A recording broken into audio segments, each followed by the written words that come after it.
And so I had not been able to make them without her. I hadn't made them in over 7 years until this week. And it was really healing and wonderful to make them. She passed away 7 years ago. It was a big step for me to take.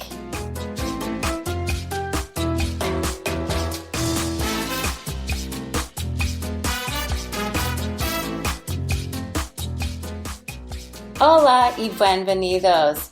Welcome to Molé Mama Cooking with Love. Happy holidays. We are going to do a very special episode today. I recently hosted a Tamalada in my home, a tamale making party. So this episode is going to be all about making tamales, connecting with friends, and sharing memories of other times in my life when I've made tamales. So I hope that you have fun. And I'm just warning you now, you're going to want to have tamales after this show. If you're a fan, you're either going to be making them or going to buy them. So just a little bit about what a tamale is. If you've never had one and it's been a really long time, or you had one and you didn't like them, first of all, you need to have either homemade ones or one from a Mexican restaurant or Mexican market, because they're delicious, and definitely if you've never had one, worth trying. And what they are is basically almost like a present. Think of it as a Mexican present. It is corn husks that inside, so that's the wrapping, or the wrapping paper is a corn husk. And then inside is masa, so think of that as the dough, and we're going to be speaking all about that. And then some kind of stuffing. So whether that is a molé or some cheese and rajas, but we'll get into all those details. But it is a piece of just a holiday Mexican, just goodness in heaven. So I grew up making tamales with my mama. I don't have a memory of when I didn't make them at Christmas time with her. And it was so much fun, tons and tons of work. But even after working and helping her for several days to do it, it was something that I always cherished because I got to eat tamales, and my mamas were so, so good. And so I had not been able to make them without her. I hadn't made them in over 7 years until this week. And it was really healing and wonderful to make them. She passed away 7 years ago.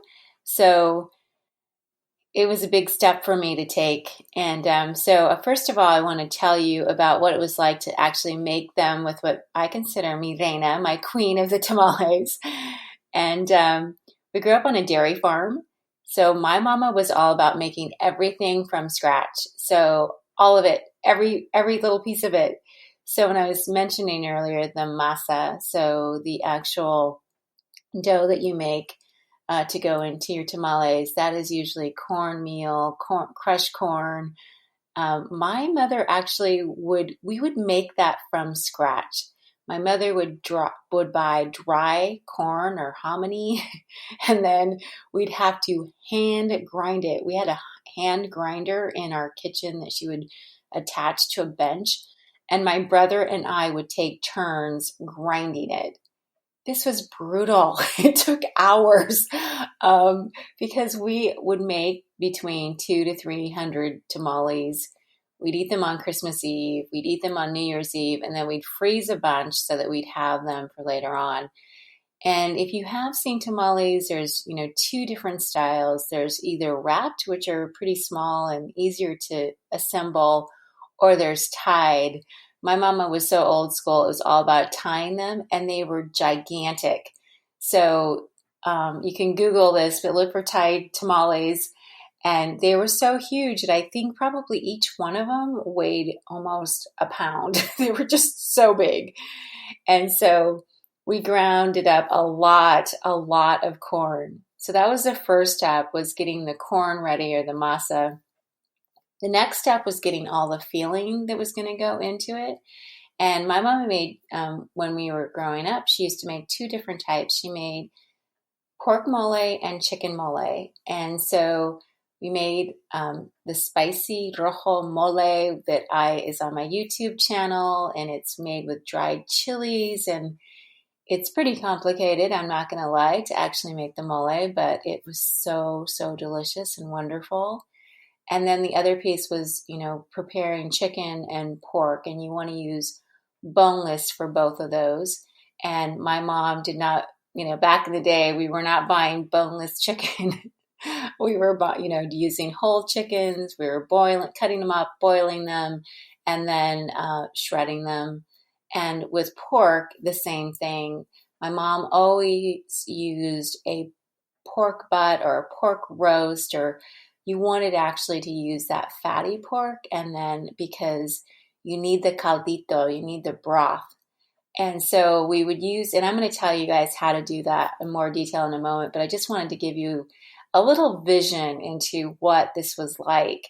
So it was a multiple day process to actually prep the masa and prep the ingredients of what was going inside of the masa.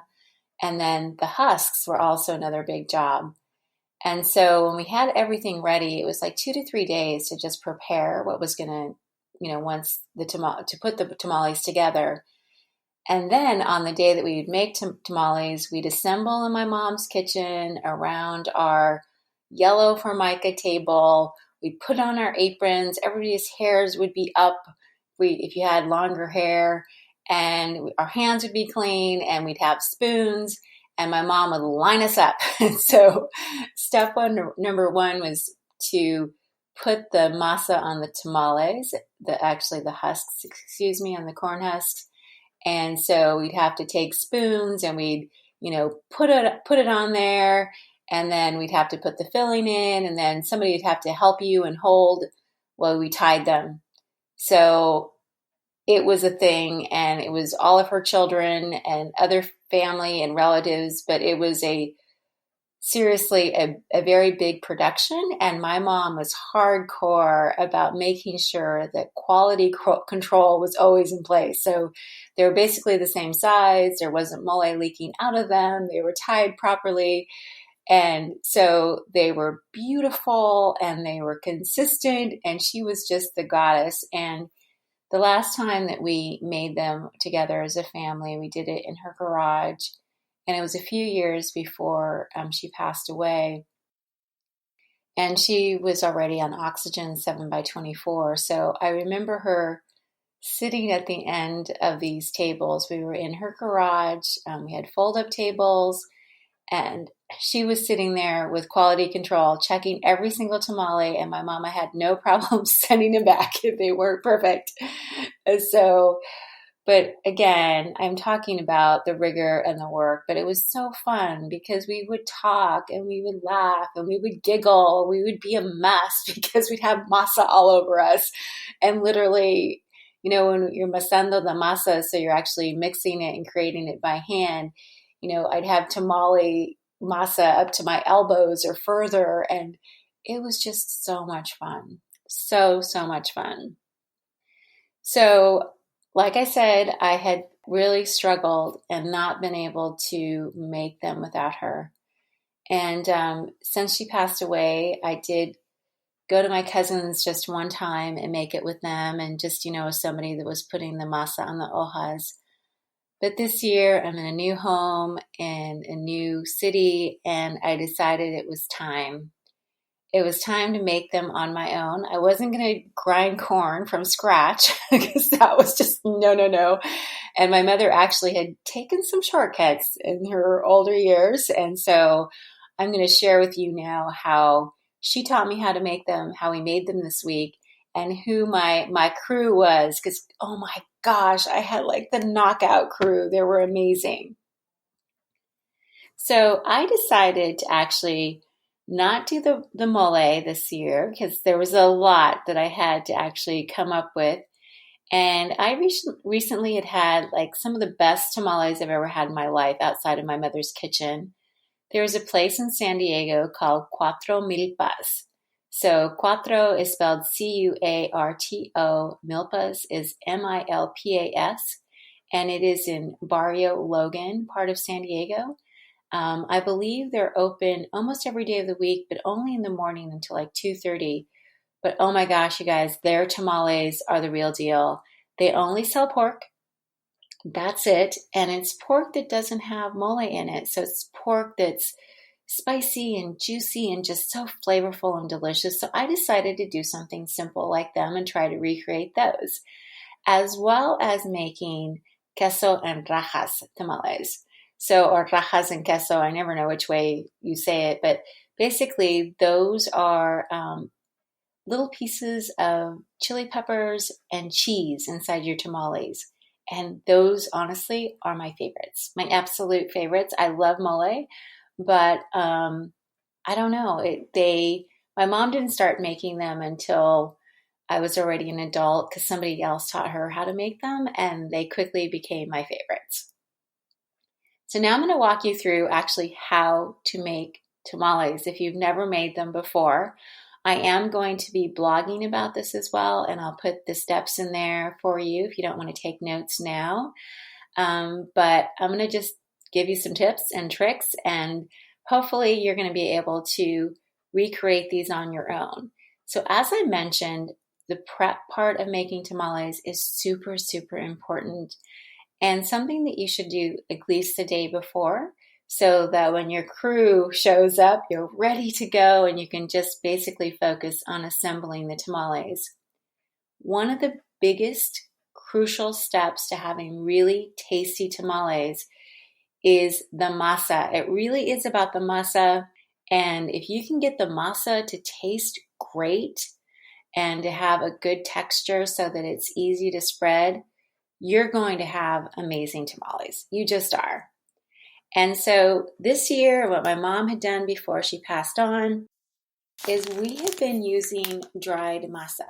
So the starter, the dried instant cornmeal, if you want to say, but you can buy a Mexican brand. The one that I used was Masa Casa, or Masa Ca, excuse me. So it's Maseca. And I'm probably mispronouncing it, but what it is, it's instant corn masa mix. And I got the Tamale, so Tamal brand type. And you can buy this on Amazon. You can buy them online. I think Walmart sells it as well in their stores. So you can pretty much find this anywhere. Now, I went online because my mother never measured anything. And I tried to find recipes for, using dried mix, because you can also buy the prepared masa. So you can definitely go to any Mexican market and do that if you'd like. But I'm just telling you what I did. And because this is what my mother taught me to do. So I used the dried one. I bought it in a bag, and it stores and it's easy to use.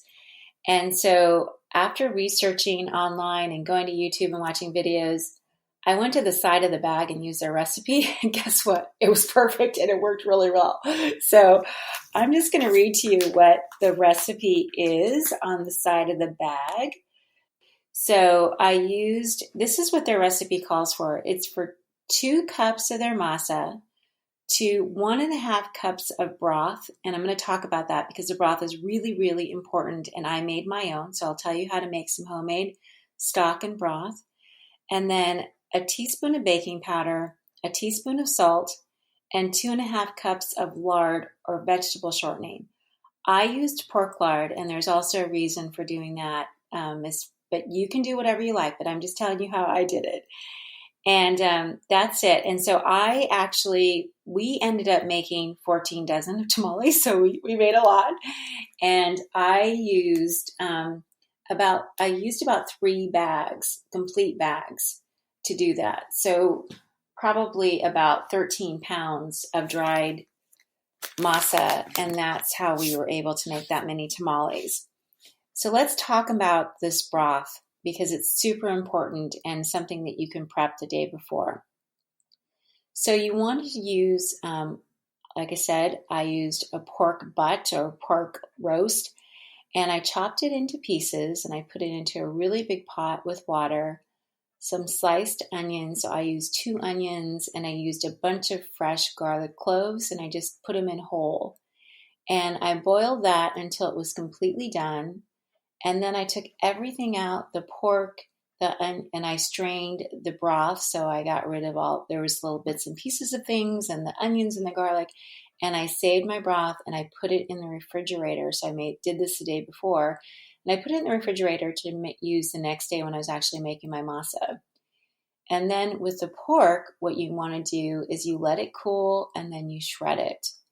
And you want to remove as much of the fat as you possibly can. So I did that as well. And then because I was making the rajas, I used, so the chili pieces or the chili inside some of my tamales. To prepare the rajas, I used poblano chilies that I fire roasted. And you can do that on your grill outside, or you can do it in a skillet in your house. But basically, you're going to burn all the skin off of them. And then you smother them, just like if you're going to be making chiles rellenos. And you smother them by covering them up in a towel or in paper towels.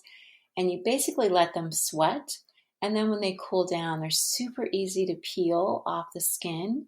And you want to remove the seeds and then cut them into just slices, thin slices that you're going to actually then be putting into your tamales.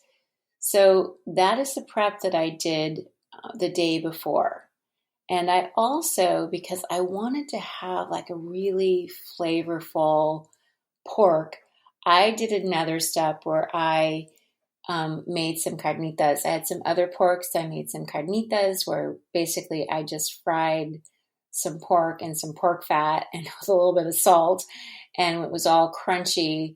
I let that cool and I shredded it, and then I combined that carnitas pork with the shredded pork and added some salt, and that's it. That's all I did, and added some of the pork broth to it. And so that's the prep that I did the day before. And then the day of the actual making the tamales, the first thing I did in the morning is I put together that masa. So the recipe that I read to you earlier, I created that. So I used the recipe on the back of the bag, like I mentioned, the cornmeal and all those ingredients. And the other secret ingredient that I added, and I did see this on YouTube as well, and there's other chefs that do this, is I added some California chili powder. And so you can buy that pretty much anywhere as well. You can get that online if you can't find it in the local market, but it's a dried chili powder. And I would say that I added about a tablespoon for each bag that I used, or I'm sorry, let me go back. I used 5 tablespoons for each bag that I used. So that's just a preference. So you have a little bit of a flavor of the taste of the chili powder in the masa itself. And also what is lovely about that is it gives it a really nice color. So it's not all white and everything. So I prepared all of that, and then I used lard. And you can use vegetable oil or coconut oil and everything, but nothing is going to give your tamales the flavor, the authentic flavor, that amazing flavor like lard will. I bought Farmer John's lard in these really large containers at Smart and Final. And basically what you want to do is, and like I said, I'm giving you my mom's, the way my mom did it, not the way some of the other chefs I saw making them. She would actually heat up her lard, and that was another step that I forgot to mention, is in her pork, she'd also make chicharrones and make her own homemade lard, but I wasn't going to do that. So you heat up your lard on the pan and you do it at a very low heat. You don't want it to get super hot. So just do it very, very slowly. And when it's warm, because I already had that pork broth in the refrigerator, I poured it in. So when I actually poured it into my masa, it was warm. So it wasn't hot. It didn't burn my hands. But you always, when you're making your masa, you want to use warm liquids, including your fat. And that was just something that my mama taught me. It's going to be easier to masa, to mix up. It's just going to make life so much easier when you do it. And so I mixed, then the fun came, because I started adding it in little by little and mixing it, making it holes, punching it, and just mixing it by hand. And you just keep doing that until it's wet enough. And like I said, I used the recipe on the back, and it was pretty much right there. You could do a test where you can put a little piece of your masa in some water and see if it floats, and then it's ready. Or you can try and pull one of your hojas, one of your husks, and put it on there to make sure that it's ready to go. It's going to spread super easily and not stick. And I forgot to mention one of the prep things, but one of the prep things that you do the day before is your hojas, your corn husks. And you need to wash those, and then you soak them in water overnight. And then the next day, what that's going to do is it's going to allow them to be really pliable and easy to use. And actually, there's a trick that one of my members of my Tamale crew showed us this time. So we had Gina with us from Alicias Delicias Mama, that she came, as well as Alicia was here. And she showed us that on the husk, there's a smooth side and a rib side. And you want to use the smooth side when you're actually putting your masa on it. So that's the other thing that you need to have ready. So sorry about that. So I prepared my masa that morning, and then my crew showed up. I told you already about who some of my special guest was. Alicias Delicias was here, and her mama, Gina, as well as her daughters were with them. And then I had Linda from Little Hunneys Cakery. So she was also here. And oh my goodness, those women, I had like the A team with me. They're award-winning bakers. They won Cake Wars, and they are so fast and so amazing. I was just wowed by them, and just so nice and kind and fun. But I got to tell you what Linda did. So Linda showed up from Little Hunneys with these tamale masa spreaders that she bought on Amazon. And she was just this speed goddess. Like, we couldn't even keep up with her, like how fast she was putting masa on those tamales. It was amazing, just crazy fast. And then we had Gina, so Alicias Delicias' mama, who has been making tamales forever, who was putting them together and again also assembling them with lightning speed. She was doing the pork ones for us. And then we had Alicia from Alicias Delicias, and she was just like backup, and she was making the rajas one and cutting cheese, and then she was bagging tamales. And so she was just like bouncing all around and doing whatever gap needed to be done. And I was making more masa, and I was filling in a little bit too. But these women, oh my gosh, we had so much fun. The other thing that we did, as soon as we had a few tamales assembled, we put them in a steamer, because that's how you cook tamales. You steam them, and we cooked them. They take about 90 minutes or so we could have lunch together. So we were continuing to make tamales where they started to cook, and the smell was going through the kitchen, and it smelled amazing. And we had tamales, and I had made some Spanish rice and some Peruvian beans. So we had that for lunch, as well as Little Honey had made us some spiced pumpkin cupcakes that were amazing, kind of like crack cupcakes. So we had this wonderful feast. We also had some tequila tasting. We had some wine, and we were done making 14 dozen tamales in a few hours. Like, literally, we had lunch, kitchen was cleaned, all the dishes were done, things were put away, and it was 4 hours after we'd started. And that is so fast. I have never before made tamales and been done while it was still light outside. It was just fantastic. So I have a freezer full now of tamales, and they were so delicious. And, it was just such a holiday gift for me to make them, but to make them with women that have become friends in the last year, and that were so supportive and so lovely and worked so well together. And I think that's really why I wanted to make them, was to experience that connection again. I missed that connection. And also to maybe inspire you to try, if you haven't done so already. And just have fun with it. Absolutely have fun with it. And I don't know about you, but I swear I have an extra tamale tummy. I ate 5 tamales the first day. We still have tamales from that first day, and I've been eating them every day since then. I don't know when I'm going to stop eating tamales at this point. I don't ever get full of them. I just know that I have to stop. I've been limiting myself to 2 the last couple of days. And like I said, they're full. I have a freezer full. We're going to be eating them for Christmas. We're going to be eating them for New Year's. We're going to just be using every excuse that we have to eat more tamales. And the other thing I forgot to mention is make sure that, you have a salsa.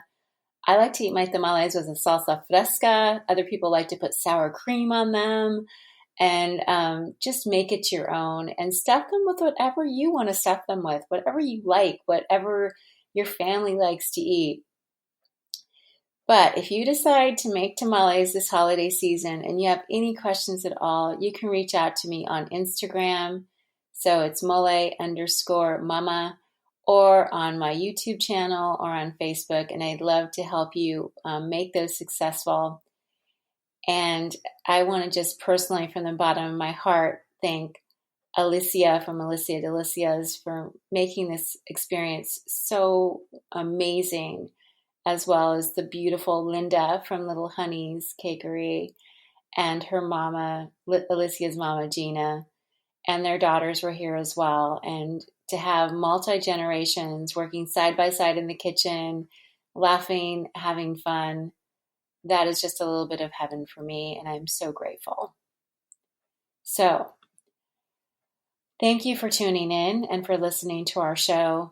Please have a wonderful holiday season if you celebrate. I wish you happiness. I wish you joy. I wish you connection. I wish you love. And as my mama always said to me as we said our goodbyes, que Dios te bendiga. May God bless you. Thank you for tuning in to Molé Mama Cooking with Love. We will be taking the next couple of weeks off, but we are going to be back in 2020 with something very exciting and something new. Adios!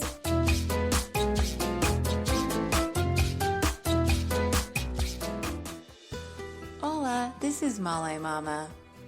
If you're enjoying our new podcast, you might want to check out my new book, Molé Mama, A Memoir of Love, Cooking, and Loss.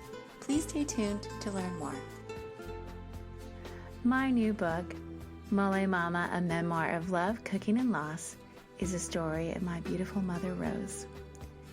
Her family was from Mexico, and she taught me how to make amazing Mexican dishes like enchiladas and Spanish rice and mole and crunchy tacos and guacamole and all different types of salsas.